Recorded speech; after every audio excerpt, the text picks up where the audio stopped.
We're not live. All right. I'm going to start drinking. You got this all messed up. Why is this all messed up? It's not messed up. It's messed up. No. What? All right. All right. Hello, hello. All right. I'm seeing if I can find us here. You'll find us. You always do. We have 3 people on. We do? Yeah. Oh, we have 4 on now. I'm probably one of them. I just got to figure out where I have us. You don't count. I count. Not for the purpose of the people viewing. You don't count. Oh, there. Yes, we are live. Oh, I may have found us. I have to do something here too.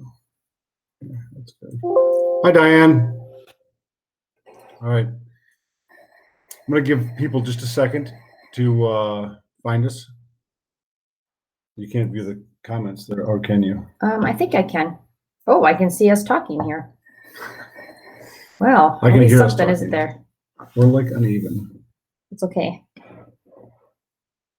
Better. It can be uneven. Much now. better. Hi, Diane. Hi, Can Mark. you see us? Hi, Mark. All right. So I'm going to go over some housekeeping. There's a lot of glare up my head. I'm gonna go over some housekeeping stuff. Hi, Kim. And Chuck, thank you very much for joining us. I'm going to go over some housekeeping things, and then I'm going to repeat the same housekeeping things at the end of our little broadcast. So I sort of just spend a little time talking while we get everybody else on that wants to taste wines.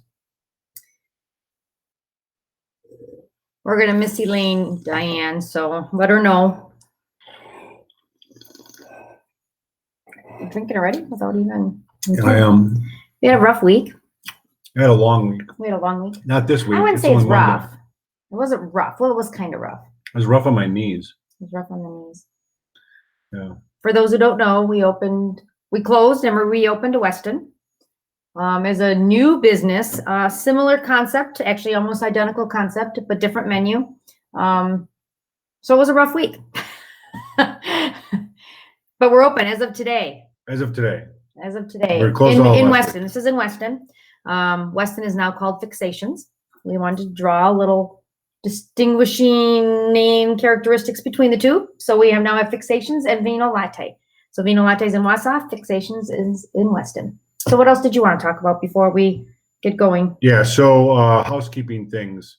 Wine tasting, future wine tastings on the couch. Wine tastings on your couch in April are going to be April 12th and April 26th. We do have the themes. I just jotted down the dates. I didn't read the themes. I know one of them is California and one of them is... So next time, the April 12th. 12th, that is California. We've got a Chard from Napa, a Cab from Napa, and a Zinfandel from Sonoma. And then the one after that is... Portugal. 3 red blends from Portugal.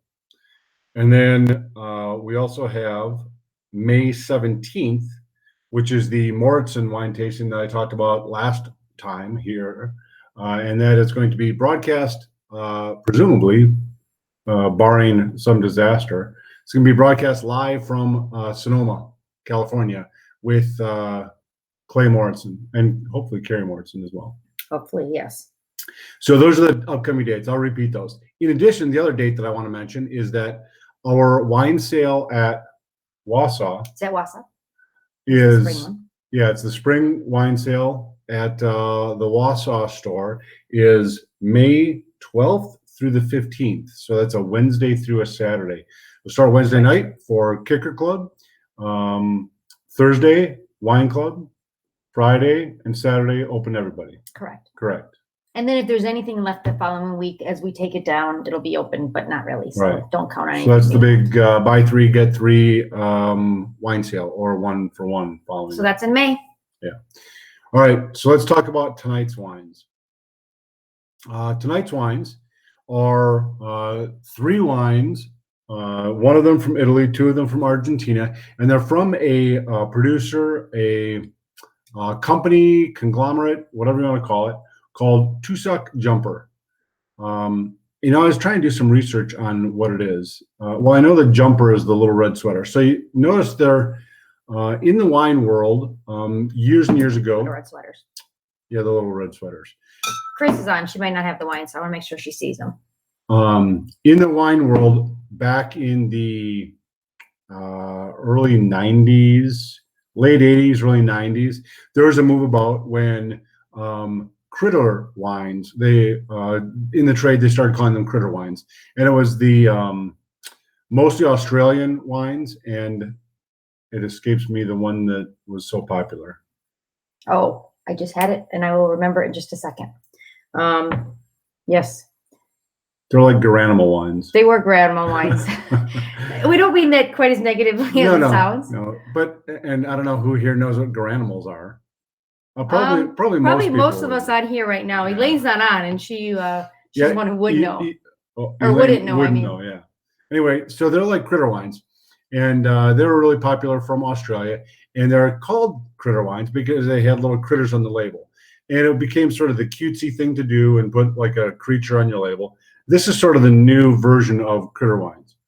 The wines here, although we've got 2 from Argentina, 1 from Italy, they actually produce wines from like 17 countries. And the theory behind the way that they produce our wines is they produce wines from the region, in the region, that are sort of characteristic of the region. So they have the Cabernet is from Argentina, but they do, I think, a Zinfandel from California. They do a number of them from Italy, including the Pinot Grigio, which is characteristic of the region where it's from. They do a Prosecco. They do some from Spain. Moscato. They do a Moscato. They do a sweet red. And by the way, not that if anybody on here is a sweet wine drinker, we have both of those in for sure. I didn't know they did a Zin. We don't have that one.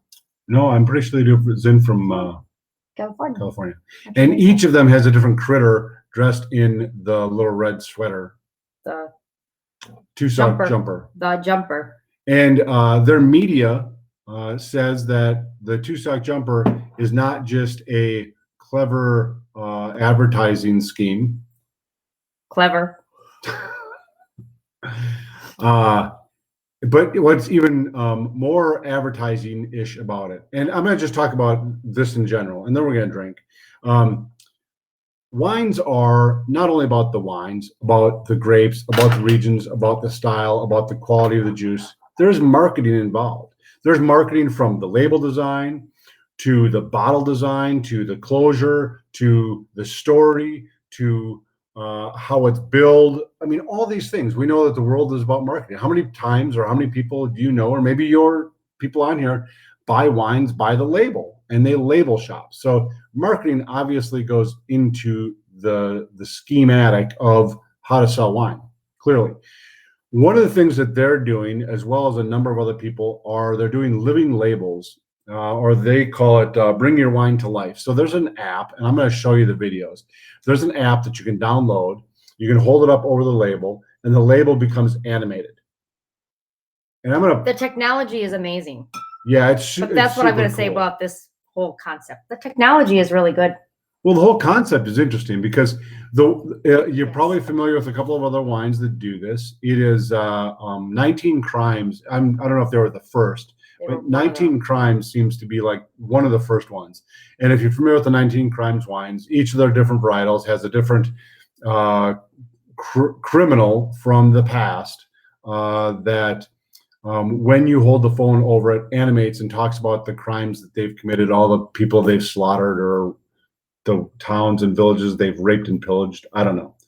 But no, that's the other one. That's a totally different one. But I mean, but seriously, who thinks putting bad guys, who thinks putting criminals on your wine labels is the way to sell? Like, is it like buy our wine or else? So the concept and what they did was really clever marketing. Very clever marketing. And so when I first saw this a couple of years ago, I was like, well, that person really did something amazing and sold a whole bunch of wine. Not the criminals didn't do anything amazing. The marketing person. But it's cheesy. I'm just going to say it. It's cool but cheesy. Cool but cheesy. Cool but cheesy. And hence these labels are. That's when Lorena and I first met, that's how she would talk about me. Cool but cheesy. Chris would know that. Anyway. So the concepts are cool. And these labels are one of the same. There's also another wine out there that's called Rabble. Not Rebel, but Rabble. What are they called? Rebel wines. Mhm. Rabble. I think Rabble, and we haven't brought them in, but they have like scenes that are very nice and pleasant and everything. And one of them, when you animate the wine label, the city or the little town just burns to the ground. Again. And then the other one floods, and it's like disasters. So we put I criminals and disasters on wine labels. But these, they put little critters that talk to us. So we're gonna play some of these. So they're not impressive. Well, they're not impressive. They're weird. They're quirky. It's gimmicky. But the wines are decent. It's not Pixar animation for sure. It is not. It is not. But the wines are good. The wines are especially good for the price. Yeah, I mean we're talking $12, $11.99 across the board. Value wines, reasonable from different places across the world that allow you to taste some different things. So let's jump right in. So the first one we're going to taste them in the order of the Pinot Grigio, the Malbec, and the Cabernet. Pinot Grigio is from Italy.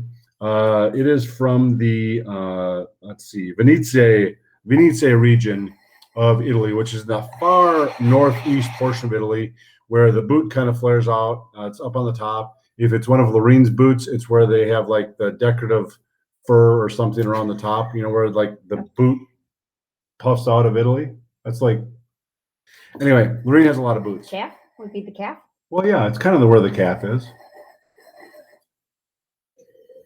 So Pinot Grigio, very well known. Pinot Grigio, Pinot Gris, same grape. Pinot Grigio typically is what they call it in Italy. Pinot Gris is what you'll see it labeled in Oregon. And then also just across the board, they'll call either Pinot Grigio or Pinot Gris. Supposed to be light, bright, easy, somewhat acidic.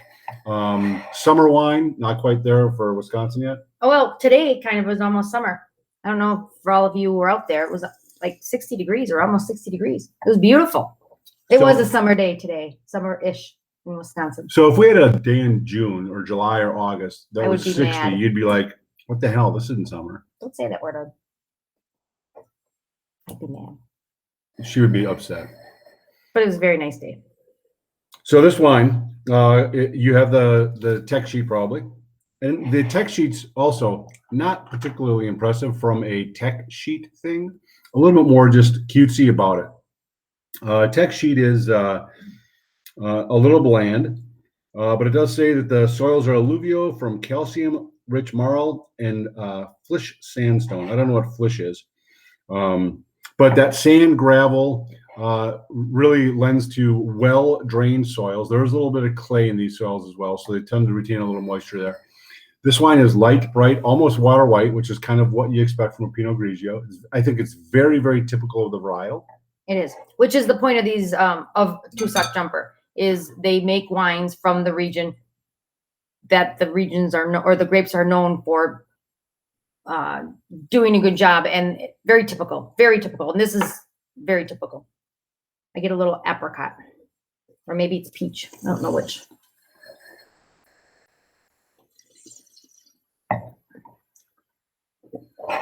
Oh, Chuck says it's tastes a little lighter than he expected based on the nose. Yeah, so it's very aromatic. So I don't know how cold they are. But temperature will affect wines like this. Temperature affects wines in general.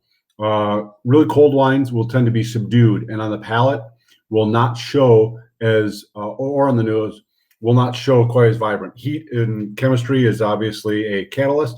So if it's a little bit warmer, the aromatics can come off the wine a little bit more. If it's a little colder, they tend to be subdued. And I think that as this one warms up, you might get a little bit more fleshy characteristics, a little bit more pronounced palate. But Diane has a question about the harvest time, and that when they talk about when the grapes are harvested, and why does that matter? So I don't know if there's a specific thing where it says if time of day or a time of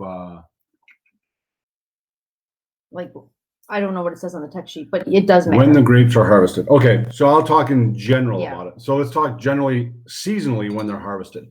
So obviously you want the grapes to become ripe, and ripe is not just about sugar levels, because as they ripen, they get more and more sugar in them. And then in addition, there's a phenolic ripeness where the grapes mature, and it's like a maturity ripeness, and they want to make sure that they have that. What was that word? Phenolic? Phenolic. Phenolic. It's where in the seeds, and you can really tell when you go to a vineyard and you start to look at them. Optimal maturity levels. Yeah. So that's what runs through. Yeah. So this is what we're talking about. Maturity of the grapes. It's not just about sugar. If you went out and you started taking, you take a refractometer, or otherwise what Lorene and I call it is a Brixometer, because Brix is the term that is used to measure the level of sugar in the grapes. And you use it by basically putting a little bit of juice in there. You look at it through the light, and it refracts, and you can tell how much sugar is in there. If you just did that, you could hit sugar ripeness pretty early, especially in a really warm climate where the temperature spikes and they really get ripe early. Like California. Like California. However, if you take that grape and you break it apart and you look at the seeds, if the seeds look green at all, it has not reached maturity. So you typically, what they'll do is they'll go through and they'll look at the seeds, and if they start to turn brown and they get a little bit of like a crisp, like if you bite them, they get a little crunchy. That's when the grapes have actually reached maturity, and harvesting them at that point is more important, because if you harvest grapes that have not reached that, what you find is that the seeds will cast a green characteristic from them. One of the green, stocky, vegetal characteristic that sort of comes from too much canopy. Too much green. Too much green leaves. That's called canopy. Yeah. So there's a lot of things, but that's what they're talking about as far as the picking the grapes at the proper mature level. So they're not past maturity. They haven't started to shrivel or dry or anything like that, where then you might get some dried fruit characteristics, maybe some baked or stewed characteristics. They're really talking about the phenolic ripeness of the grapes. So that's, I think, what they're talking about. The other thing, when they talk about harvesting time of grapes, is most oftentimes they will harvest them at night so that the grapes are physically cooler than harvesting them in the middle of the day. And there's reasons for that, and I'll talk about that in one of the next wine sheets, and because they talk about doing a cold soak, and so I'll refer back to that. So really long-winded answer. That was very long-winded. Sorry. So back to Pinot Grigio. I hope that makes sense. Extremely light grape. Extremely light, generally produces a light, as you can even tell by the color, light-bodied wine, and this is exactly that.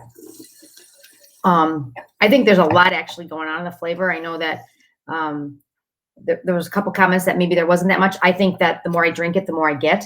The first couple tastes, maybe not so much. And there's my rule of 3. Try it 3 times before you form your judgments. Nothing's wrong with having judgments. You should have judgments, but try it 3 times. I think it's actually pretty good. So what you're saying in wine, it's okay to be judgy. You can be judgy. You can be judgy. You can be judgy. So Lisa says, why do we think that they chose the wolf to represent the Pinot Grigio? Can you play the wolf? Okay. Oh yeah, I'll play. Let's play the wolf. We're gonna see what the wolf has to say, Lisa. I don't know why they chose the wolf, but let's see what he has to say. Yeah. So if I can do this correctly. And Lisa was not overly impressed with the wolf, obviously. I think this is the wolf. So here we go. Oh, it's not playing. Time out.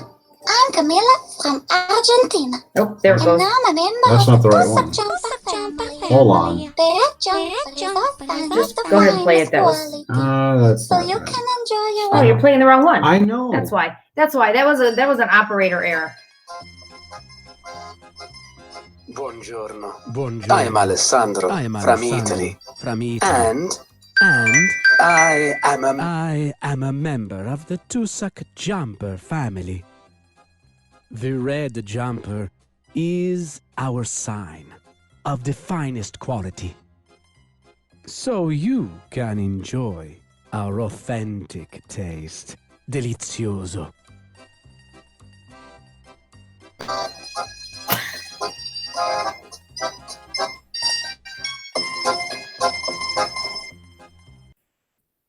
So that is these living labels. Let's go back to the wine. The wine is better than the label, mind you.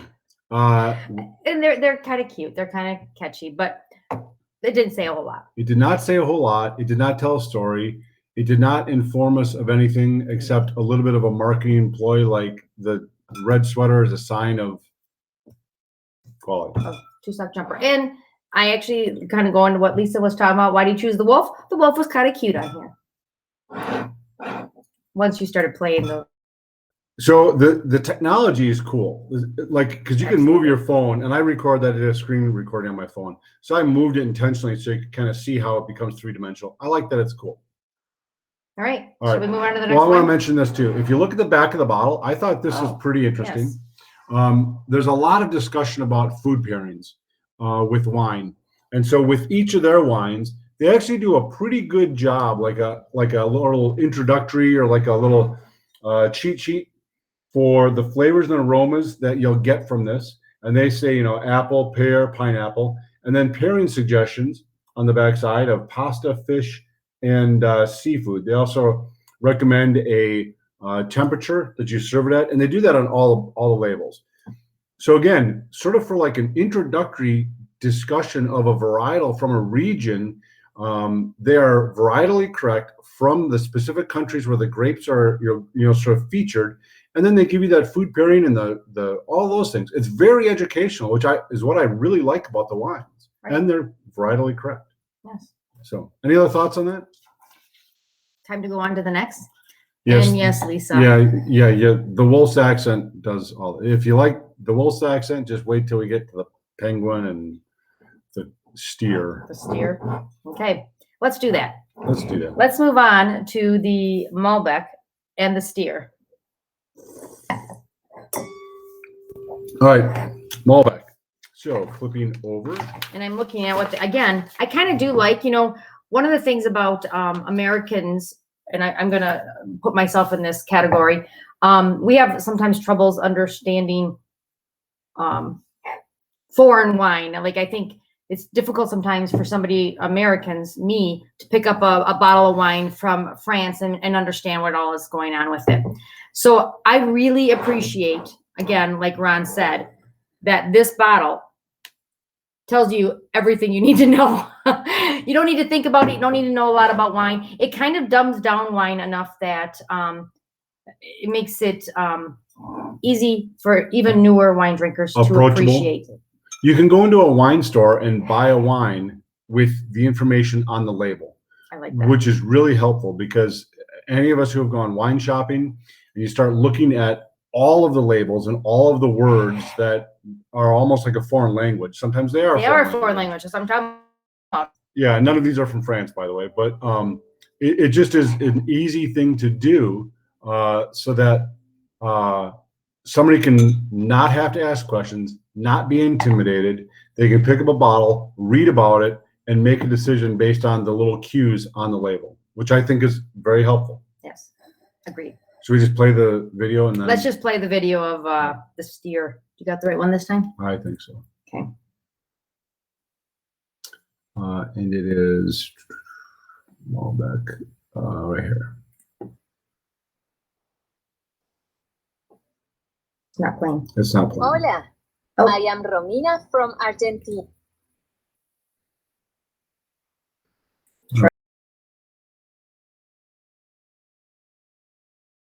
Hola, I am Romina from Argentina. And I am a member of the Tussock Champer family. The red champer is our sign of the finest quality. So you can enjoy our authentic taste. ¿Todo bien?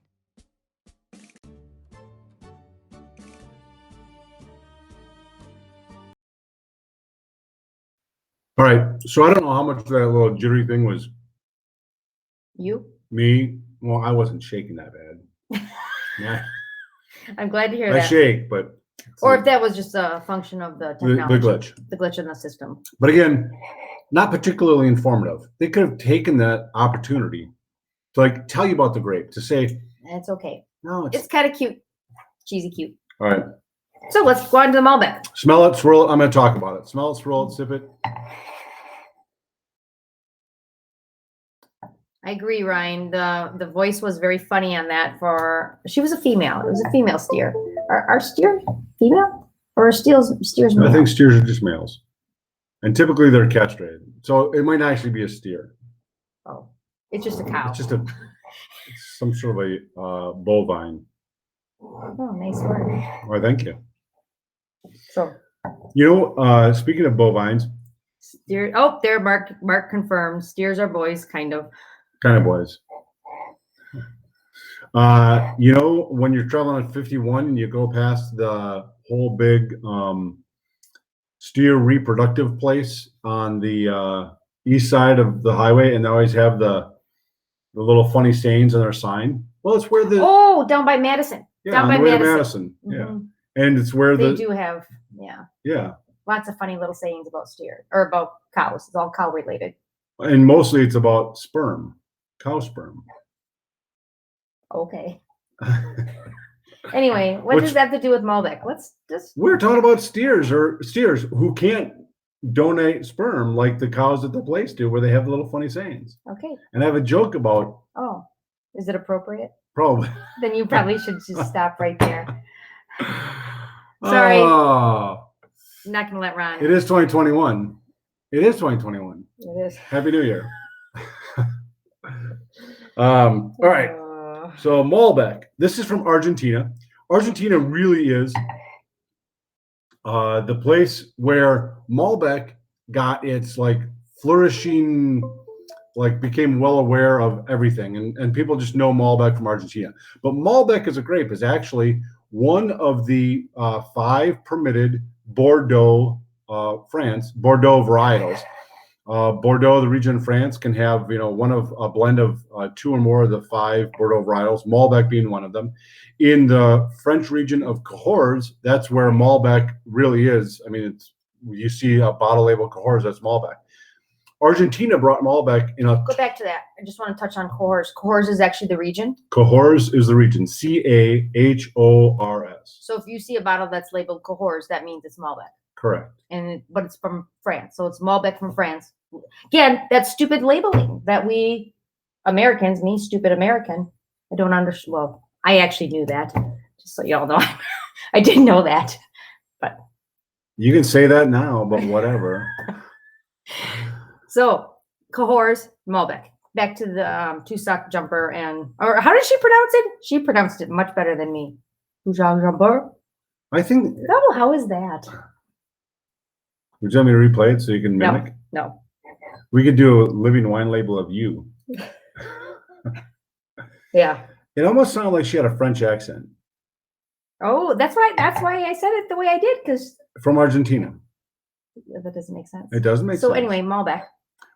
So Malbec in Argentina really sort of took off, and from my experience, when we got into wine, when I first got into wine, it was really in about 2003 when we bought the shop.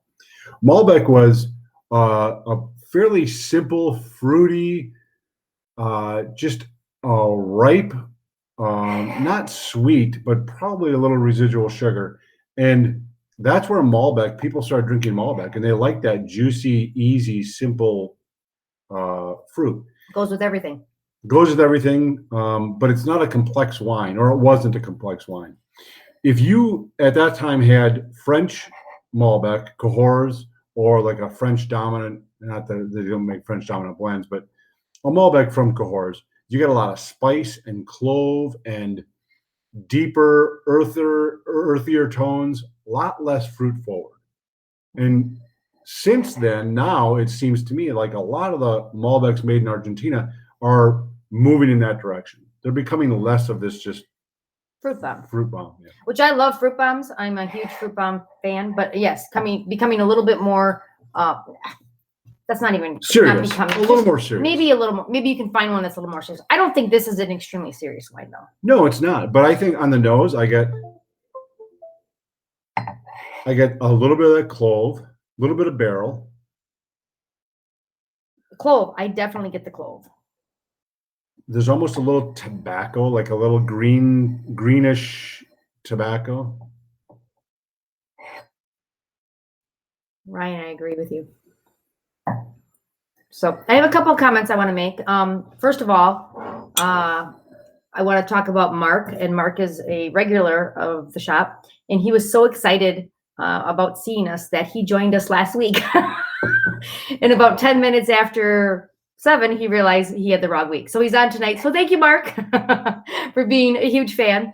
So I want to comment on that. And then the other thing I wanted to comment on is Ryan is saying that he wants cat.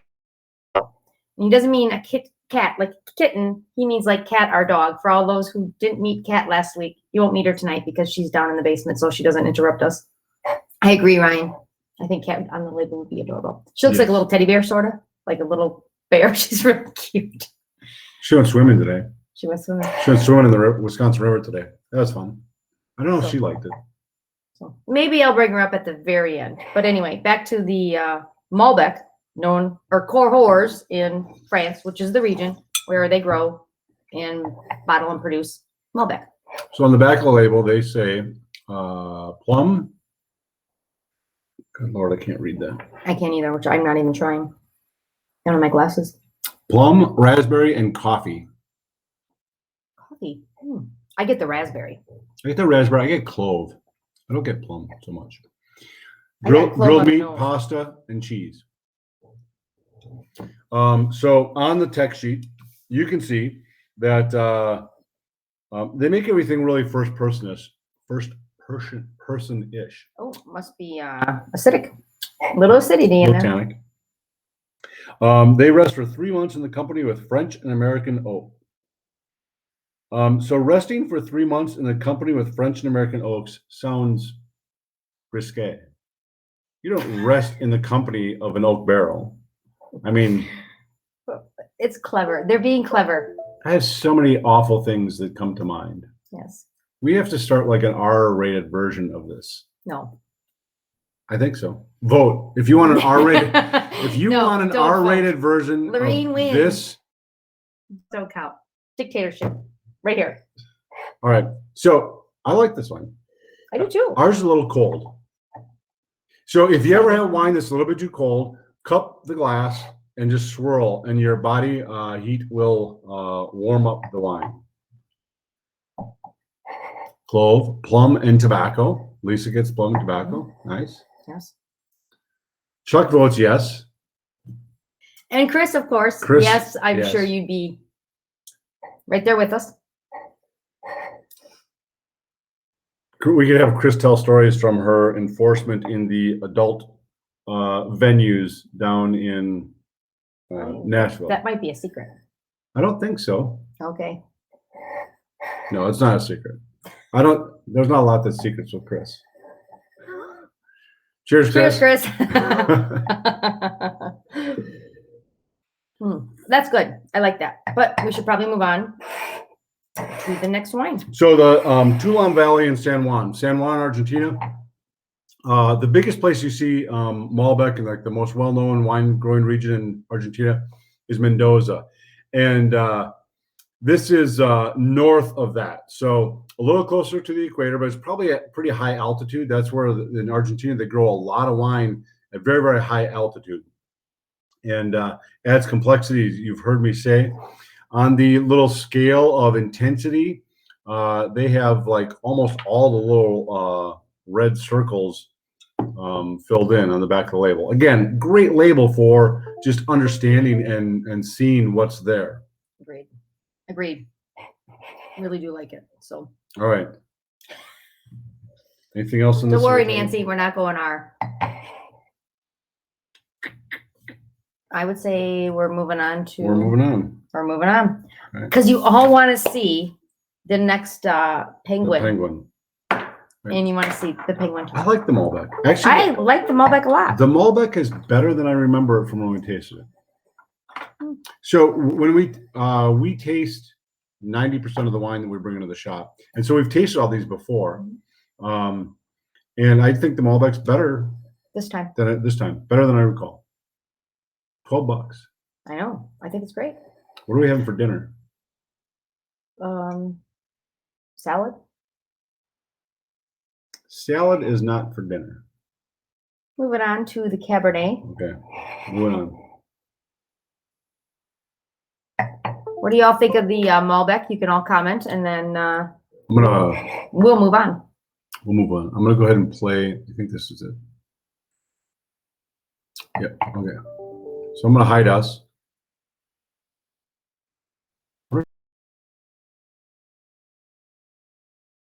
Your authentic taste. Weppa.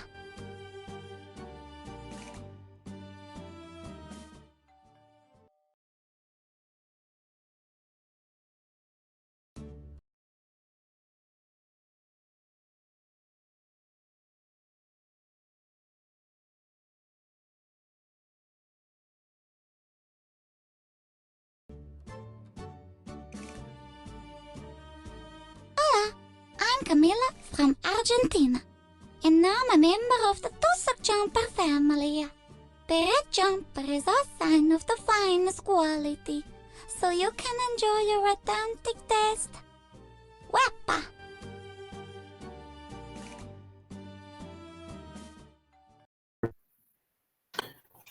Again,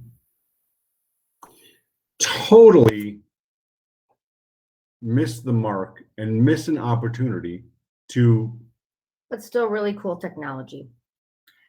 So when we met with our rep who reps these wines, obviously, the other day, he asked us not to show you those. Yeah, I don't know if Dan's on. Dan, It's kind of a little bit of a joke. He was not serious, but no, I think he was actually.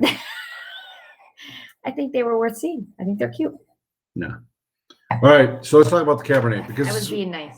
I know they're not, and I'd like to talk to the Tussock jumper people and just tell them that if you're going to do something with technology, you got to make it cool because the technology can be cool, but the application of technology can fall flat, and that's what happened here. Right. I think their labels, the back, are better than their living labels. Yeah, way better, way better. I mean, you can make the living label just regurgitate the stuff that it says there, or tell you something different and interesting. You can. Hey, I have a question for you. I try not to be super critical, but I'm being critical. Why does a red wine, why does it say to serve at 64 degrees? Isn't room temperature? Is that 64 degrees? This is Lorraine's attempt at Diverting Ron. and also trying to ask a question as though she doesn't know the answer. So the serving temperatures on the back of the labels, I think are really informative too, because we get a lot of questions on what temperature do you serve a wine at. Here's the easiest way to remember it. Starting off at 45 degrees, going to 65 degrees. So you got a 20-degree span, and you start off with sparkling wines and the lightest of white wines. You move through the weight of the white wines from 45 to 50 to 55, where you're going to hit, the big-bodied Chardonnays. Then at 55, so you got that 10-degree span. At 55, you start off with Pinot Noir, and you go 55 to 60 to 65, and 65 at the biggest, heaviest red wines, cabs, Syrahs, big red blends. 45 to 65, 20-degree span. First 10 are whites, intersect with your light-bodied reds like your Beaujolais and your Pinot Noirs. Beaujolais is Gamay. And then you go to your heavy-bodied reds. Easiest way to remember wine, serving temperature. And so why isn't it 72 degrees, which is room temperature? Because that's too warm. And people say room temperature for wines, and what Lorraine's getting at is when they talked about room temperature, quote unquote, it was living in castles in a different climate. It was not 70 degrees that we like to keep our homes at now. Although Ryan likes this would be Ryan's temperature. What? 64 degrees. 64 That's degrees. what he likes his house at. Sorry, Lisa. He's hot-blooded. There he is. So we do have a question. Check it and see. We do have a question. Got a fever of 103. Name the band. Name the band. No idea. The words, I know the words. So we have a question. And Diane is asking a little bit more about the intensity. Because on the back of this, it rates, as we've talked about, the back labels are very cool on these. It rates the intensity. And why is it that the cab is a lower intensity, less intensity, And how is it that's determined? I don't know. Okay. But you can say something profound. Oh. He's not going to make up stuff. He's actually going to say something that does make sense. So why is it that they're saying this is less intense? It's the way it was made.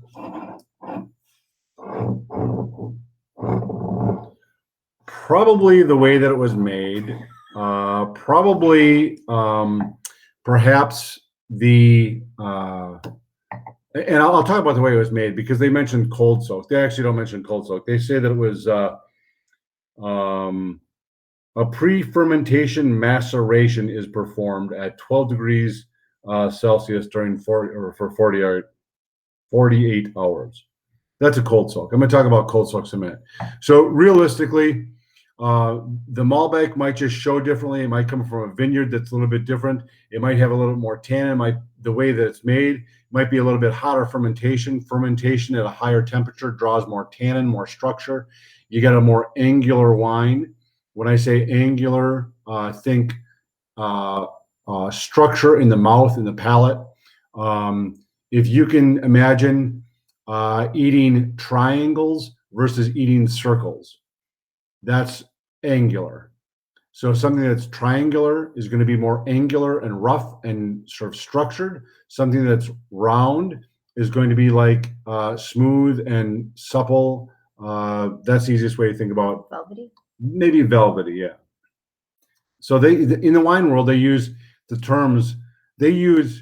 physical terms to describe physical characteristics of the wine, and sometimes it doesn't make sense. But if you think about eating triangles versus eating round things, think angular and round and supple. So I think that answered your question, Diane. She wanted to know what attributes, what intensity, what attributes would constitute intensity. I think that, yeah. I don't know if there's a huge difference in intensity between these two in my untrained palate. They're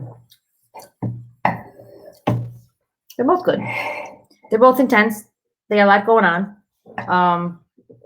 I probably prefer, personally, the Malbec tonight. But I think intensity-wise, I'm not noticing a huge difference. I actually think the Cabernet is more intense. I think their label's wrong.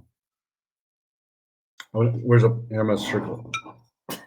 You can color in your circle. The label, it's all about opinion. So, and Chris says it's foreigner. Is she right? She's right. She's right. I added my circles for intensity. So now my intensity is one more than the Malbec. That's what I think.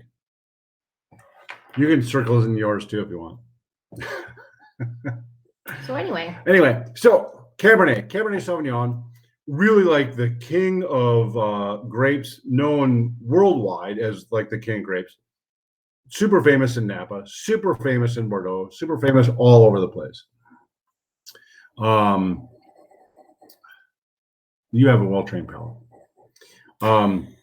In Argentina, it is a standalone varietal. I think that overall, it's really good from Argentina. It's good from Chile. It's good in a lot of places. It can grow a lot of places, and that's why you see it labeled and produced in so many different locations. In fact, people who grow Pinot Noir will tell you that Pinot Noir is really, really difficult to grow, and they will often say, it's not like Cabernet. You can grow Cabernet anywhere. And then when they say anywhere, they mean anywhere vitis vinifera. You can't grow Cabernet here in central Wisconsin, but you can grow Cabernet in a lot of different places. Yes. So this one, I want to talk about cold soaking. So it says a pre-fermentation maceration is performed at 12 degrees centigrade. I'm horrible at converting centigrade to Fahrenheit, but that is a cold soak. So what they do is they harvest the grapes.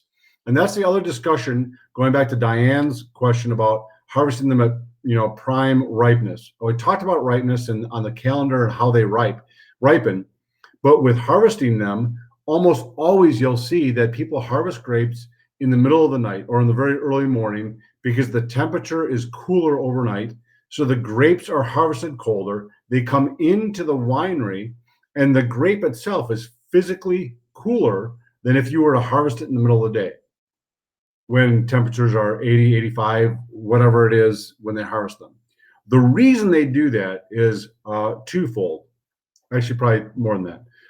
Number one, at night, because temperatures cool off so much, the grape's acidity actually goes up a little bit. The physical acidity in the grape rises overnight in the cool nature, or in the cool night.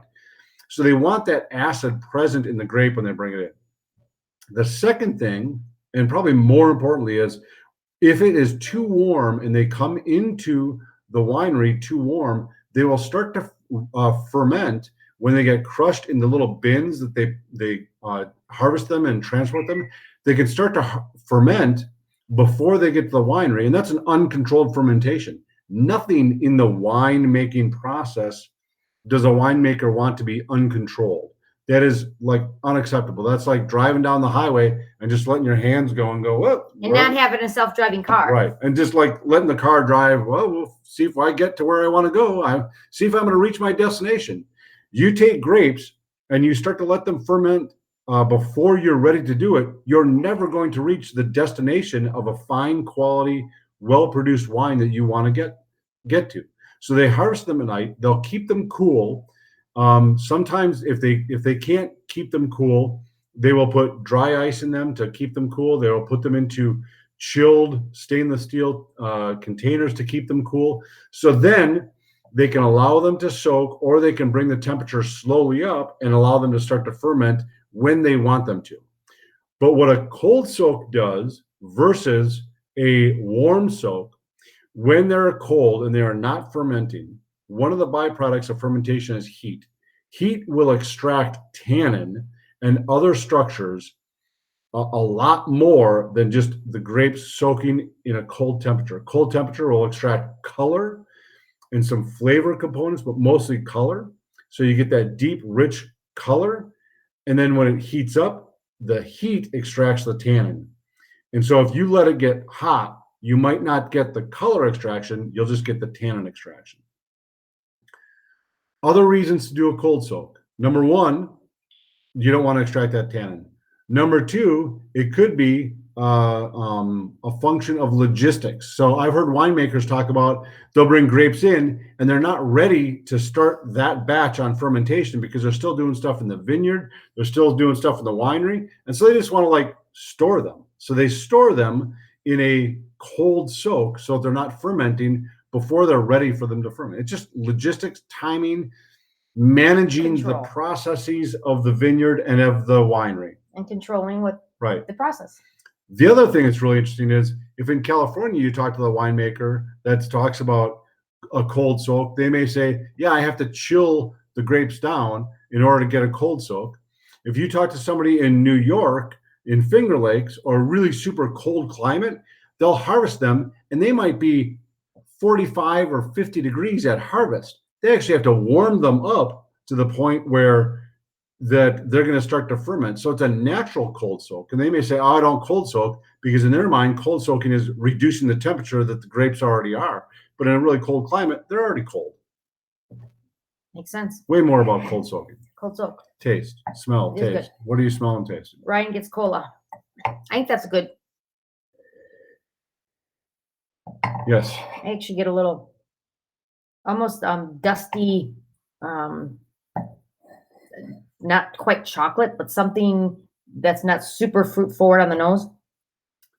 A dustiness. 30% of the blend is aged in 3 months for 3 months in half French and half American oak.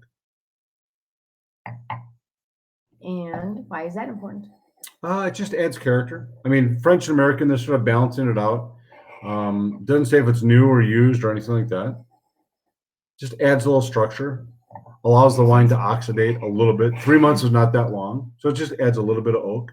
Makes sense. Yeah, I get a little chocolate, a little powder, maybe dust. Not quite Rutherford dust, but a little dustiness, a little dirt, maybe a little dirtiness, but not in a negative way. Just almost like a driving on a dirt road. Almost a little bit of that sensation.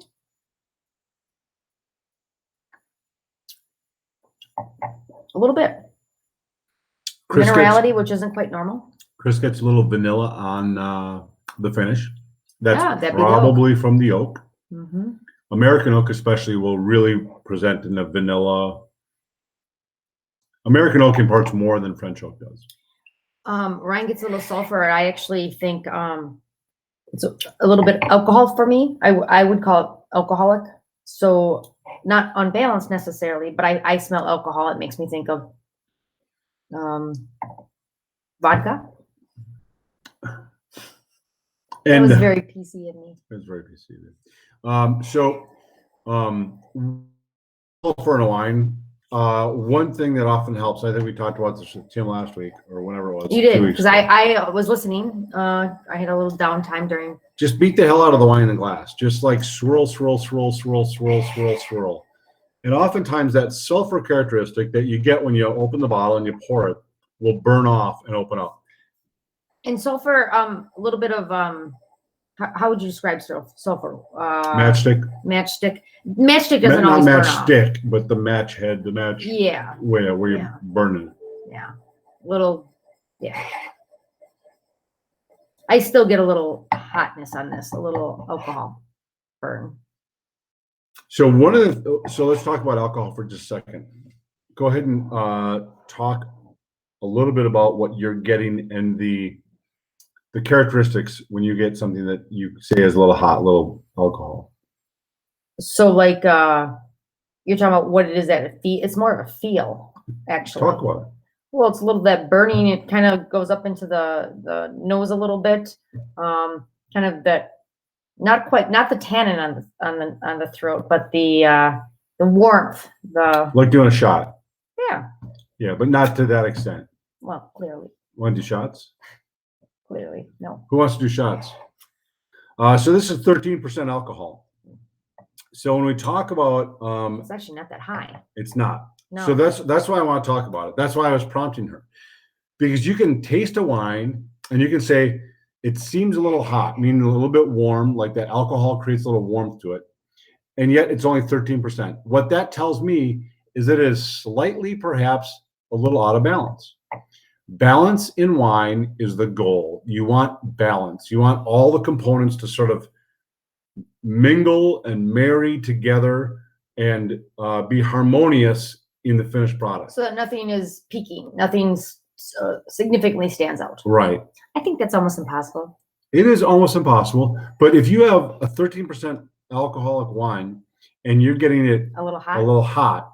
To me, that says it's just slightly out of balance. And if it were a 16% alcohol wine, then that may make more sense. Still out of balance. It still might be out of balance because remember, balance is, and I've said it before on these little broadcasts. Lorene and I had a Chardonnay that was like 15.5 or 15.6% alcohol. It's not hot at all. Totally in balance. So, balance is the goal. The Malbec is also 13%, and you didn't get hot out of the Malbec. It did not. So? I did not. And it was more on the palate, not so much on the nose. So I still prefer the Malbec. And I shouldn't prefer. They're both very good. I just think the Malbec was more my taste. I think it's good too. It is.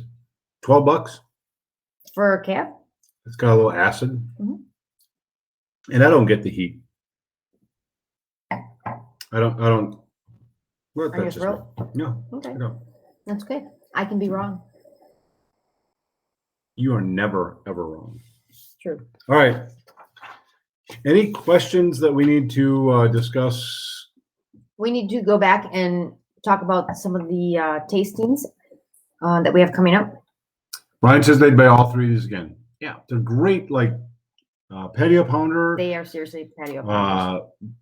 Hamburger wine, pizza wine. They're decent, easy and they even drinking. list on the back of the cab says pizza, good with pizza and pork and tacos. This one says tacos.